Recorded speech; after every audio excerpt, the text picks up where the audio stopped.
आपल्या डोळ्यांची काळजी घेणारं पोखरकर नेत्रालय आता नवीन ठिकाणी सुसज्ज आणि अद्ययावत स्कायलाइट मल्टी स्पेशालिटी हॉस्पिटलमध्ये. डोळ्यांचे विविध आजार, ऑपरेशन्स आणि उपचार आता एकाच ठिकाणी. मोतीबिंदू, काचबिंदू आणि medical retina specialist doctor Santosh Kishor Pokharkar करणार आपल्या डोळ्यांच्या सर्व समस्यांचं परिपूर्ण समाधान. ठिकाण स्कायलाइट मल्टी स्पेशालिटी हॉस्पिटल, देवाचा मळा, बालाजी अपार्टमेंट जवळ, संगमनेर. संपर्क 02425 29 91 90 आणि 8108 17 63 65.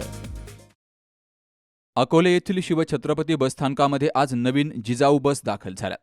त्यांचा लोकार्पण सोहळा कार्यसम्राट आमदार डॉक्टर किरण लहामटे यांच्या हस्ते झाला. यावेळी राष्ट्रवादीचे तालुका अध्यक्ष अक्षय आभाळे, वसंत मनकर, डेपो मॅनेजर दराडे आणि कार्यकर्ते हजर होते.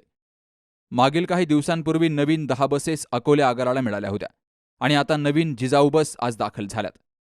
तर पुढील काही दिवसामध्ये नवीन 10 मिनी बस येणार आहेत. त्यामुळं सर्व प्रवाशांनी आलेल्या बस स्वच्छ ठेवाव्यात. कुठेही कचरा, घाण बसमध्ये टाकू नये, थुंकू नये. या आपल्या बस आहेत, त्यांची स्वच्छता राखावी. तसेच बस स्थानकही स्वच्छ ठेवावं. अकोलेच्या शिवछत्रपती बस आगाराचा महाराष्ट्रामध्ये 1 नंबर आलाय. त्याचा आपल्याला अभिमान आहे. प्रवाशांनी जास्तीत जास्त प्रवास बसनंच करावा, असं आवाहन आमदार डॉक्टर किरण लहामटे यांनी केलंय. माझे 15 कोटी मंजूर झालेले आहेत. त्याला जवळजवळ 7-8 महिने किंवा त्यापेक्षा जास्त कालावधी, 1-1.5 महिन्यात माझे जे 15 कोटी आहे त्याची एजन्सी PWD आहे आणि ती कामं चालू होतील. त्यामध्ये रस्त्याच्या दुतर्फा साधारणतः अगस्ती हायस्कूल पासून ते नवलेवाडीच्या पुढपर्यंत लाईट्स आहेत दुतर्फा. जे विद्यार्थी चिखलातून जात आहे, आपण आधी जो प्युअर ब्लॉक बसवले पण ते अपुरे होते, तर तिथे उर्वरित जे राहिले तर नवलेवाडीपर्यंत प्युअर ब्लॉक दोन्ही बाजूतून बसले, जेणेकरून आमचे जे विद्यार्थी त्यांना चिखलातून जावं लागणार नाही.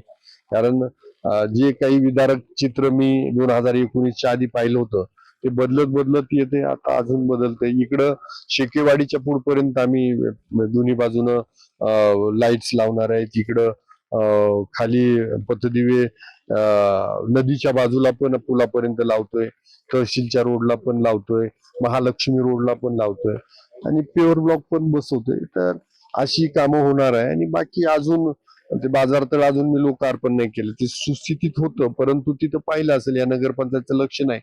अक्षरशः टॉयलेट बाथरूम तोडून टाकले, घाणीचं साम्राज्य, बेवडे येऊन तिथं दारू पिताय, यांना ती जागा कमी पडली आहे. तर ते सगळं बदलायचं. आता मी सांगितलंय नगरपंचायतवाल्यांनी की आता टेंडर जे करणार आहे तुम्ही त्या भाजी विक्रेत्यांकडनं पावत्या फाडता, तर त्याच्यात त्या स्वच्छता पण तिथली इन्क्लूड करा आणि ती स्वच्छता, त्याची देखभाल, दुरुस्ती राहिली पाहिजे. या लोकार्पण सोहळ्यासाठी बस कर्मचारी, कार्यकर्ते, पदाधिकारी आणि नागरिक, प्रवाशी मोठ्या संख्येनं हजर होते. Sukhdev Gadekar, C news Marathi, Akole. सुनबाई, आजही चहा काल सारखाच बनव. अगं, कोणती नवीन चहापत्ती आणली आहेस का? काय ग, कालच्या चहाचं रहस्य काय आहे? प्रत्येक चांगल्या चहासाठी आवश्यक आहे राजहंस दूध. चहापत्ती तीच, फक्त दूध नवीन. तुम्ही फक्त दूध बदला. राजहंस दूध आणा आणि असा मस्त चहा बनवा.